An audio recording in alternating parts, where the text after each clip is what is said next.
Ngoma David.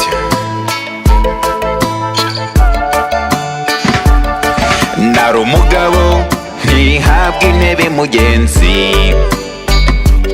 utazibeshya ngo wihenure kuri rubanda. Hariho benshi bagakoze ibyo binumiye,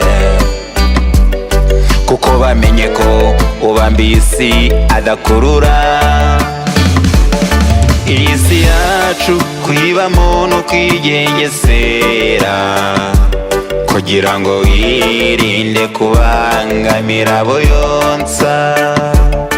Iyi si yacu kuyibamo no kwigengesera, kugira ngo wirinde kubangamira abo yonsa.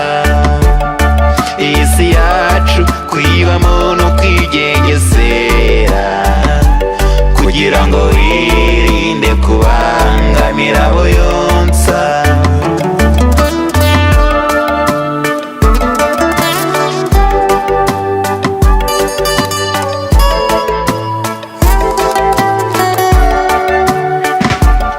Jya umenya ubwenge ukora ibyo watekerejeho,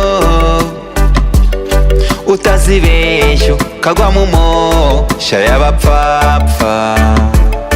Hanze aha ibyakuroha ni byinshi, jya wegera abakuru bagucire ku mayange. Iyi si yacu kuyibamo no kwigengesera, kugira ngo wirinde kubangamira abo yonsa. Iyi si yacu kuyibamo no kwigengesera, kugira ngo wirinde kubangamira abo yonsa.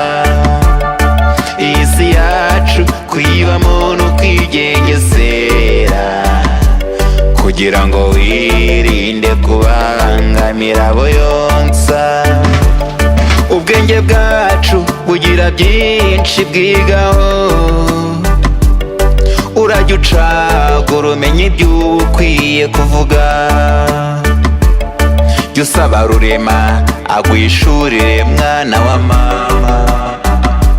Burya izi si shyashya kuyibamo no kwigengesera.